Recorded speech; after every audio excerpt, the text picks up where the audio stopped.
Algebra. ఇది ఒక high weightage unit మీ board exam 2026. ఎందుకంటారా, ఈ యూనిట్ నుంచి 20 మార్క్స్ వస్తాయి. మరి ఆ మార్క్స్ కావాలి అంటే మీ ఫౌండేషన్ స్ట్రాంగ్ ఉండాలి. ఫౌండేషన్ స్ట్రాంగ్గా ఉండాలంటే మీకు పాలినామియల్స్ తెలిసి ఉండాలి. దానికోసం ఫస్ట్ మనం చూద్దాం ఫార్ములా లిస్ట్. ఫస్ట్ది క్వాడ్రాటిక్ పాలినామియల్కి జనరల్గా ఎలా రాస్తాం? దాన్ని ax² + bx + c. ఇందులో ఈ a b అనేవి coefficients. a is a coefficient of x², e ఏంటంటే x coefficient and c constant. మన దీన్ని సాల్వ్ చేస్తే వచ్చే జీరోస్ ని మనం ఆల్ఫా బీటా అని అంటాం. Very important question, relation between alpha betas అదే జీరోలు and coefficients. Sum of zeros is -b/a. ఈ మైనస్ మర్చిపోద్దు.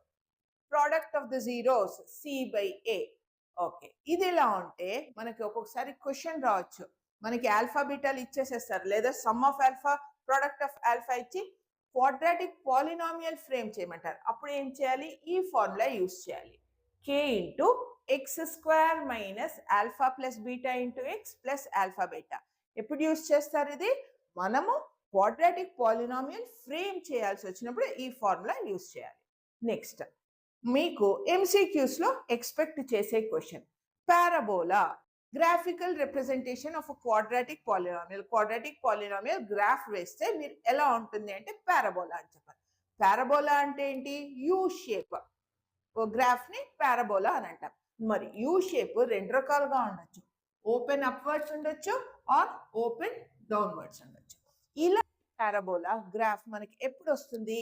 a ఈజ్ గ్రేటర్ దాన్ 0 అంటే ఇప్పుడు ఈ పాలినామియల్లో ఈ a అది పాజిటివ్ వాల్యూ ఉంటే మనకు ఓపెన్ అప్వర్డ్స్ పారాబోలా వస్తుంది. అంటే 3x² ఇలా వచ్చినప్పుడు ఇక్కడ ఏ ప్లేస్లో ఏముంది? ఒక పాజిటివ్ నెంబర్ ఉంది. అలా ఉన్నప్పుడు మనకి ఈ ఓపెన్ అప్వర్డ్స్ పారాబోలా వస్తుంది. అలా కాకుండా ఏ వాల్యూ ఇలా నెగటివ్స్లో వచ్చింది అంటే ఏ వాల్యూ ఈజ్ <0 అంట. అలాంటప్పుడు మనకు ఈ క్వాడ్రాటిక్ పాలినామియల్ ఓపెన్ డౌన్వర్డ్స్ షేప్లో వస్తుంది.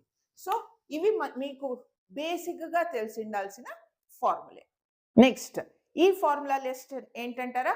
Hots list, the boss level list. ఇలాంటి లిస్ట్ మీకు ఎక్కడా దొరకదు. NCERT టెక్స్ట్ బుక్లో అయితే అస్సలే ఉండదు.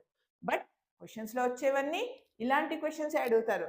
Find the value of 1/α + 1/β, find the value of 1/α² + 1/β². ఇలాంటివి అడుగుతారు. మీరు నార్మల్గా సింప్లిఫై చేసుకుంటూ పోతే 10 minutes time waste. So screen shot తీసుకోండి, యూజ్ చేయొచ్చు.